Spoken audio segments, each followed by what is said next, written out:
Is AI going to replace us? What do you think? Do you think, anong ginagawa mo ngayon as of now? Sa digital marketing, Okay. social media, email marketing, tapos podcast, mga ganun. So yung mga yun, kasi if you're doing content creation, you can't automate that yet eh. Hindi pa ano. Hindi pa siya sa ngayon, pero pwede siyang makatulong, lalong siyang gagaan yung trabaho mo, hindi ka na mag-iisip, hindi ka tulad dati na iisipin mo pa paano gumawa ng content, pag-conceptualize ka pa, pag wala ka sa mood, hindi mo magagawa. Pero dito kasi utusan mo na yung ChatGPT. Tapos ngayon kasi meron siyang bagong feature ngayon ng ChatGPT at saka yung Canva na you can integrate. Utusan mo lang yung ChatGPT kung anong design na pwede mong gawin sa Canva. Seconds lang, makakapag-create ka na ng concept. So yung prompts, may integration na. So may prompts and then Canva. Again, Canva. Wow! Pero it's still under your inputs. Halimbawa, walang output. Yes. Kasi hindi siya in itself, hindi siya yung sarili niyang gumagawa siya. Kailangan you have to conceptualize it. Wala siyang sariling concept, but you have to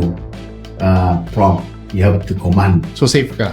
Safe pa rin. Safe pa rin talaga siya. Yes, actually, nakakatulong siya. And then, the advantage is, kung kaya mong gawin sa isang client yan, you can add more clients. So advantage siya. Malaking advantage Oh, siya. Hindi siya threat actually.